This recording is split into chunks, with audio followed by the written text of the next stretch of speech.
En la memoria colectiva, algunos casos se convierten en leyenda, no porque sean interesantes, sino porque revelan algo incómodo. Cuando el miedo crece, incluso un país entero puede equivocarse, y durante mucho tiempo. La historia de Andrei Chikatilo suele contarse como la de un monstruo que engañó a todos. Pero si miras con atención, la palabra engañó no alcanza. Lo que ocurrió fue más complejo y más oscuro. Hubo errores humanos, presión de arriba, prisa por mostrar resultados, métodos de investigación limitados para la época y una idea peligrosa que se repitió demasiadas veces. Si ya tenemos a alguien detenido, el resto debe encajar. Por eso este relato no empieza con el criminal, empieza con el sistema. La Unión Soviética era un país enorme, rígido, acostumbrado a que los problemas no existieran en voz alta. Hablar de violencia sexual o de crímenes seriales era casi impensable en la narrativa oficial. La sociedad debía ser sana. El Estado debía ser fuerte.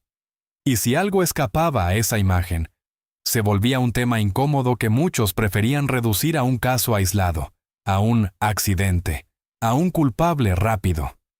En ese contexto, la investigación no solo buscaba verdad, también buscaba cierre. Y cuando una investigación busca cierre antes que verdad, el riesgo de destruir vidas inocentes se vuelve real. Andrei creció en pobreza, en miedo, en silencios. La guerra y el hambre marcaron a una generación entera. Historias terribles circulaban en pueblos y ciudades, historias que podían ser exageraciones, rumores o traumas reales. En su entorno se mezclaban la dureza cotidiana y la disciplina que no dejaba espacio para la fragilidad. La infancia, en muchos lugares, no era un tiempo protegido, era un tiempo de supervivencia. Con los años, Andrei se mostró como alguien aplicado, capaz, con ambición intelectual. No era una caricatura de malvado. Podía parecer un ciudadano normal. Estudió, trabajó, intentó construir una vida. Y sin embargo, por dentro, cargaba con una combinación de complejos, frustraciones y distorsiones que se alimentaban de vergüenza y resentimiento. Eso importa, pero no para justificarlo. Importa para entender cómo alguien puede llevar una doble vida sin levantar sospechas inmediatas. El peligro real, en muchos casos, no es el criminal obvio, es el que aprende a parecer común. En su etapa adulta, Andrei trabajó en espacios donde tenía contacto con jóvenes. Hubo señales inquietantes, comportamientos inadecuados, denuncias y rumores. Pero como ocurre en demasiados lugares, esas señales no se trataron con la seriedad necesaria. A veces se minimizan. A veces se explican como malentendidos. A veces se tapa el problema para evitar escándalo. Y cada vez que una señal se ignora, el riesgo crece. Cuando comenzaron a aparecer víctimas, la región entró en pánico. La gente empezó a vivir con reglas no escritas, no caminar solo, no confiar en desconocidos, vigilar estaciones y caminos, sospechar de cualquiera. Y mientras tanto, el aparato del Estado debía responder. El problema es que responder no siempre significa investigar bien. Hubo un caso temprano que terminó con una condena injusta. Un hombre con antecedentes, un sospechoso conveniente, alguien que encajaba en el estereotipo que las autoridades querían ver. La presión por cerrar el caso era enorme. Y cuando la presión es enorme, la verdad se vuelve frágil. Ese episodio dejó una marca doble. Por un lado, calmó a parte de la sociedad, porque ya había un culpable. Por otro, abrió la puerta a la peor consecuencia. El verdadero responsable pudo seguir libre. Mientras el sistema celebraba una solución, el miedo no desaparecía, porque las desapariciones y los hallazgos continuaban. La contradicción se hizo imposible de ocultar. Si el culpable estaba preso, ¿por qué seguían ocurriendo los crímenes? Ahí nace uno de los momentos más trágicos de toda la historia. Cuando una investigación se equivoca, no solo falla con las víctimas, también crea nuevas víctimas, personas acusadas, presionadas, usadas como piezas para encajar un relato. Con el tiempo, la investigación tomó un rumbo aún más peligroso. Se empezó a buscar al culpable en un lugar cómodo para el discurso oficial. Se miró hacia personas con trastornos mentales, hacia raros, hacia individuos vulnerables que podían ser empujados a confesar cualquier cosa. Se detuvo a muchos. Se obtuvieron confesiones contradictorias. Se presentaron resultados que no detenían el horror. Y mientras tanto, el agresor real seguía moviéndose dentro de una sociedad que aún no sabía cómo nombrar lo que estaba pasando. En un punto, llegaron especialistas más experimentados y se creó un grupo de investigación más grande. Surgieron tensiones internas, choques de egos, disputas de autoridad. Algunos insistían en que el caso ya estaba resuelto. Otros decían lo evidente: no lo está. Esa lucha interna importó más de lo que parece, porque en una investigación así, cada mes perdido significa más tragedias. Cada error de enfoque se paga con tiempo, y el tiempo, en estos casos, se traduce en vidas. Lo que hace única esta historia no es solo que el agresor actuara durante años, es cómo logró moverse entre grietas del sistema. Cambiaba de lugares, elegía espacios con poca visibilidad, aprovechaba rutas y estaciones, buscaba víctimas vulnerables. No era magia, era oportunismo y cálculo en un entorno donde la vigilancia era irregular. Además, existía una limitación clave. Las herramientas forenses de la época no eran las de hoy. Había errores de laboratorio, interpretaciones imperfectas, datos que parecían descartar a un sospechoso cuando en realidad no lo hacían. Y cuando una pieza científica te dice que alguien no encaja, la investigación puede soltarlo y no volver a mirarlo, aunque lo demás grite lo contrario. En una ocasión, Andrei fue detenido por comportamientos sospechosos en una zona sensible. Llevaba objetos que, vistos en contexto, debieron encender todas las alarmas, pero explicó una historia razonable. Se apoyó en su imagen de trabajador, en su papel social, y el sistema, agotado y confundido, lo dejó pasar. Ese momento es uno de los más difíciles de aceptar, porque muestra lo que pasa cuando se confía más en la apariencia que en el patrón, cuando se prefiere una explicación cómoda a una pregunta incómoda. Después de eso, el caso se volvió gigantesco. Se organizaron operativos masivos, controles, patrullajes, listas interminables de personas revisadas. Se gastaron recursos enormes. Se resolvieron muchos delitos que no tenían relación directa con el caso principal. Y aún así, el objetivo seguía escapando. En parte porque la investigación todavía estaba atrapada en una idea. El culpable debía ser alguien anormal, a simple vista. Alguien que destacara. Un marginado evidente. Un loco evidente. Pero el perfil real apuntaba a otra cosa. Un hombre aparentemente común, capaz de actuar con calma, integrado, con rutina, con familia. Y cuando el monstruo parece un ciudadano corriente, todo se vuelve más difícil. En algún momento, la investigación empezó a cambiar por una razón sencilla. La realidad ya no permitía excusas. Las desapariciones seguían, los hallazgos seguían. Y cada nuevo episodio derrumbaba la idea de que todo estaba controlado. Los investigadores más serios entendieron que había que romper con dos hábitos peligrosos. El primero, buscar culpables que encajen con un estereotipo cómodo. El segundo, aceptar confesiones rápidas como si fueran verdad automática. Porque una confesión obtenida bajo presión no es prueba, es una salida desesperada. Así comenzó una etapa distinta, más fría, más metódica. Menos basada en intuición y más basada en patrones. Se revisaron rutas, horarios, zonas de paso, estaciones, caminos hacia bosques y descampados. Se analizó dónde aparecían los cuerpos y dónde desaparecían las personas. Se compararon relatos de testigos, aunque fueran confusos. Se intentó reconstruir una lógica, y apareció una idea fundamental. El agresor conocía el ritmo de la región. Sabía cuándo un lugar estaba vacío. Sabía cuándo era fácil convencer a alguien de caminar unos minutos hacia un sitio apartado. Sabía cómo parecer inofensivo. No era un depredador que atacaba al azar como en las películas. Era alguien que aprovechaba un vacío social, la vulnerabilidad de jóvenes sin compañía, la confianza que a veces se le da a un adulto respetable, el caos propio de una época con mucha pobreza, con tensiones, con instituciones saturadas. En paralelo, ocurrió algo que confundió todavía más el panorama. Hubo otros criminales en la región, delincuentes que cometían delitos graves y, en algunos casos, intentaban ocultarse detrás del miedo colectivo. Eso obligó a diferenciar patrones, a separar casos, a admitir que no todo era obra de una sola mano, pero que el núcleo principal tenía una firma común.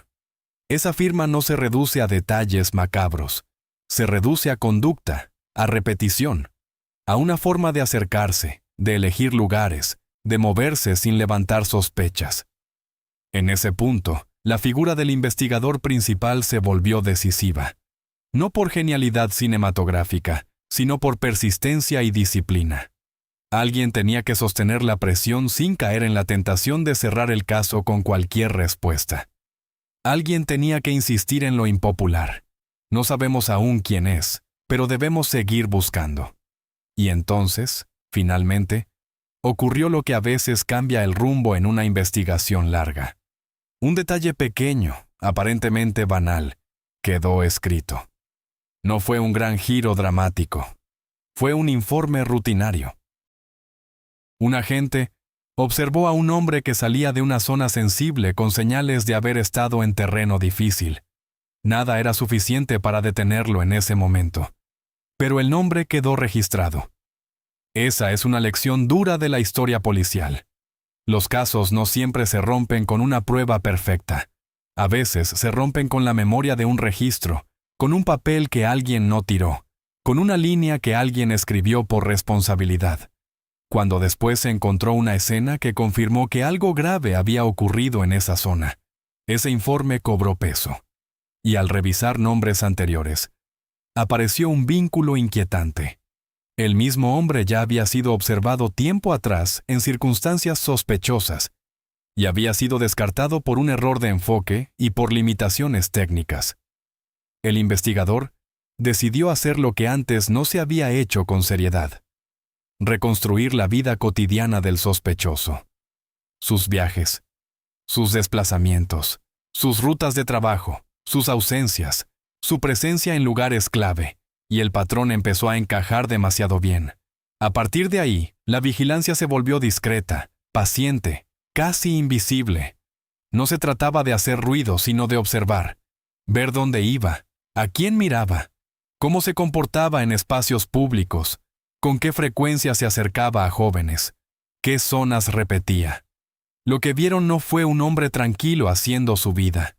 Vieron inquietud, impulsos, intentos de acercamiento, movimientos erráticos y una atracción constante por los mismos entornos donde habían ocurrido desapariciones. Cuando finalmente fue detenido, el caso todavía tenía un problema enorme. No bastaba con sospechar, había que probar. Y probar en un caso así requiere algo muy específico: reconstrucción. El registro de objetos en su casa, el análisis de prendas, el contraste con huellas y rastros, la comparación de tiempos, todo empezó a formar una estructura sólida. No una certeza instantánea, sino un edificio de indicios que, juntos, dejaban de ser casualidad. Luego vino la fase más delicada, los interrogatorios. Aquí hay otro mito popular. Se imagina que el criminal se quiebra de inmediato con presión. La realidad suele ser más lenta. Muchos intentan controlar el relato. Niegan, desvían, se presentan como víctimas. Dicen que están enfermos y que merecen compasión. Cambian su versión. Buscan grietas legales. Buscan sobre todo esperanza. En este caso, el sospechoso no era torpe, era manipulador.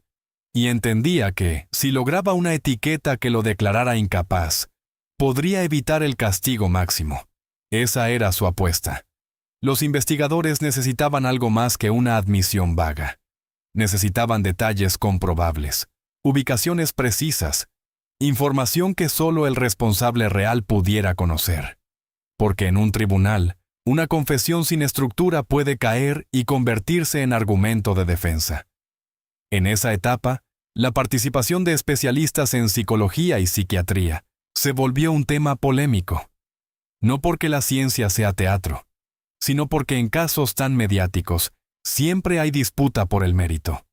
Unos sostienen que el sospechoso ya estaba cerca de hablar.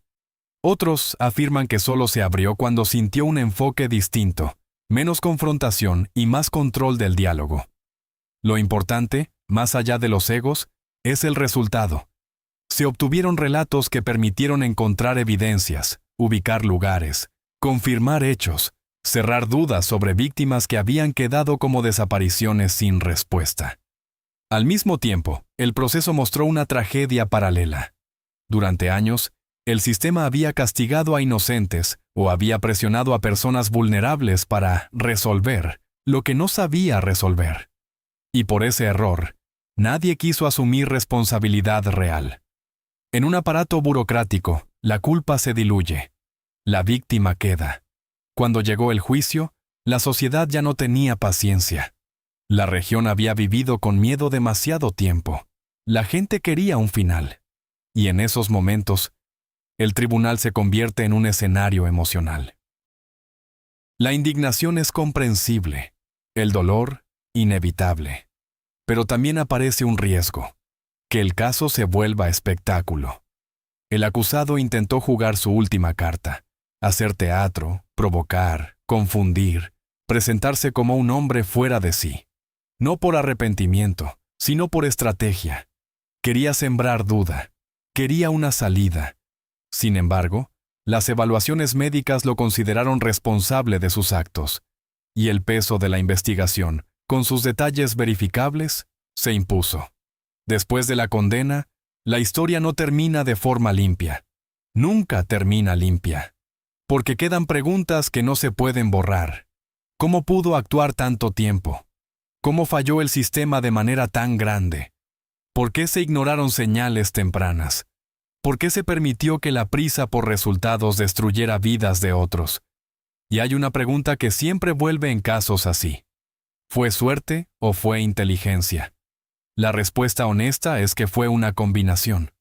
Hubo cálculo por parte del agresor, sí, pero también hubo fallos institucionales, errores técnicos, presión política, miedo social, y una cultura que prefería no hablar de ciertos crímenes. Esa mezcla es el terreno perfecto para que un depredador encuentre espacio. La lección más importante no es el nombre del criminal. Es lo que el caso revela sobre cualquier sociedad. Cuando se niega un problema, el problema crece en silencio. Cuando se busca un culpable rápido, el verdadero culpable se adapta. Cuando la investigación se convierte en propaganda, la justicia se rompe. Por eso este relato no debe convertirse en mito. Debe convertirse en advertencia, no para vivir con paranoia, sino para entender que la seguridad real depende de instituciones responsables, de investigación rigurosa, de ciencia bien aplicada y de una ética que no sacrifique inocentes para calmar titulares. Y sobre todo, depende de algo que suele faltar en momentos de pánico. Paciencia para buscar la verdad, aunque sea incómoda, aunque tarde, aunque obligue a admitir errores. El final de este caso no trajo alivio absoluto. Trajo una forma de cierre legal, pero no borró lo que había ocurrido durante años. Cuando un agresor actúa tanto tiempo, el impacto se expande más allá de los hechos individuales. Afecta a familias, barrios, instituciones y a la confianza colectiva. En los años posteriores, muchos intentaron explicar lo ocurrido con una sola palabra: monstruo. Es una reacción comprensible, pero también es una simplificación peligrosa. Llamarlo monstruo permite colocar la historia fuera del mundo humano. Y si está fuera, entonces no hay nada que revisar en nosotros. Sin embargo, este caso muestra algo más inquietante. No se trató de una figura aislada aparecida de la nada. Se trató de alguien que aprovechó fallos estructurales. Alguien que se movió en una sociedad que no sabía cómo reconocer el fenómeno de un agresor serial moderno. alguien que encajaba lo suficiente en la normalidad como para no activar alarmas definitivas. Uno de los elementos más perturbadores es precisamente esa doble vida. Un hombre con empleo estable, con familia, con apariencia rutinaria. Esa contradicción obligó a muchos a replantearse la idea de que el mal siempre es visible. No lo es. A veces se oculta en la banalidad. También dejó una herida institucional. Durante el proceso se revelaron errores graves, investigaciones mal dirigidas, pruebas mal interpretadas, inocentes sometidos a presión, conflictos internos entre autoridades. Pero tras la sentencia no hubo una revisión profunda de responsabilidades. En muchos casos, el sistema siguió funcionando con las mismas estructuras. Eso abre otra reflexión importante. Un caso extremo puede servir para transformar instituciones, o puede convertirse en un episodio aislado que se archiva como excepción. Lo que diferencia ambos caminos es la voluntad política y social de aprender. En el ámbito forense, el caso marcó un antes y un después. Se reconoció la necesidad de mejorar métodos de análisis biológico, de evitar conclusiones apresuradas, de trabajar con mayor rigor científico. Las tecnologías que hoy parecen básicas no estaban disponibles o no se aplicaban con precisión en aquella época. Ese desfase técnico tuvo consecuencias reales. En el plano psicológico, el debate fue intenso. Algunos argumentaban que solo una mente profundamente enferma podía cometer tales actos. Otros sostenían que, aunque hubiera rasgos patológicos, el acusado entendía perfectamente lo que hacía y sabía esconderlo. La diferencia no es menor. Define responsabilidad. La conclusión oficial fue clara. Era imputable, es decir, comprendía sus actos y podía dirigir su conducta. Esa determinación cerró la puerta a la narrativa de que todo fue producto de una pérdida absoluta de razón. No fue un arrebato continuo. Hubo planificación, selección, cálculo. Pero más allá del diagnóstico legal, queda la pregunta humana. ¿Cómo alguien puede llegar a ese punto? Aquí conviene tener cuidado. Buscar explicaciones no significa justificar. Ninguna infancia dura, ningún fracaso personal, ningún complejo acumulado convierte la violencia en destino inevitable. Millones de personas viven contextos difíciles sin hacer daño a nadie. La responsabilidad individual no desaparece por el entorno. Lo que sí puede hacer el entorno es dificultar la detección.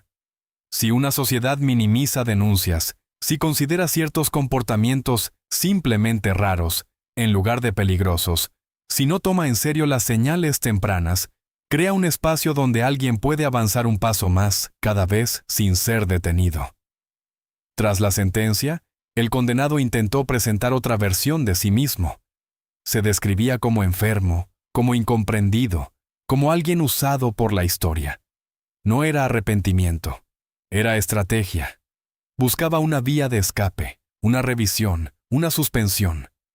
Pero los recursos fueron rechazados. El cumplimiento de la pena marcó el final formal. Sin embargo, el impacto cultural siguió vivo. El caso inspiró libros, documentales y debates. Se convirtió en referencia obligada cuando se habla de crímenes seriales en el espacio postsoviético.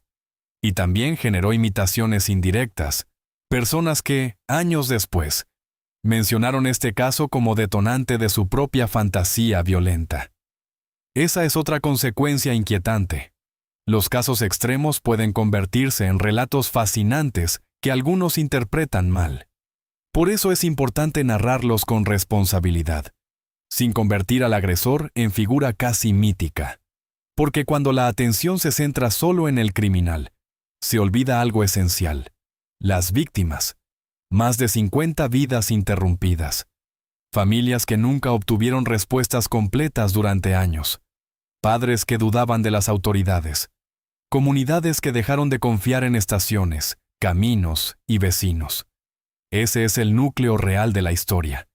También hay víctimas indirectas, personas acusadas injustamente, presionadas para confesar, hombres que pasaron por celdas sin haber cometido esos actos. En un sistema apresurado, el error es inevitable, y cada error amplifica el daño. Al mirar atrás, muchos se preguntan cómo fue posible que actuara durante tanto tiempo. La respuesta no es una sola. Fue posible porque la investigación inicial buscó soluciones rápidas. Se cometieron errores técnicos en pruebas biológicas. Hubo rivalidades internas entre equipos. Existía presión política para mostrar control. El agresor supo adaptarse y moverse con cautela. Es la suma la que explica la duración. Este caso dejó una enseñanza incómoda. Ninguna sociedad es inmune a cometer errores graves cuando el miedo y el orgullo institucional se mezclan. Negar problemas no los elimina, solo los retrasa. Hoy, décadas después, la historia funciona como advertencia. No para generar pánico, sino para insistir en principios básicos. Escuchar denuncias con seriedad. Proteger a los vulnerables, no fabricar culpables para calmar titulares. Fortalecer la ciencia forense. Aceptar errores y corregirlos. Sin esos elementos, cualquier sistema puede repetir fallos. El relato completo no es la historia de un hombre que fue más listo que un país. Es la historia de un conjunto de circunstancias que, combinadas, permitieron que un agresor actuara durante años antes de ser detenido. Y quizá esa es la conclusión más honesta. El mal no triunfa solo por inteligencia. Triunfa cuando encuentra grietas. Cerrar esas grietas es una tarea colectiva, y empieza con algo sencillo pero difícil. Reconocer que incluso las instituciones fuertes pueden equivocarse.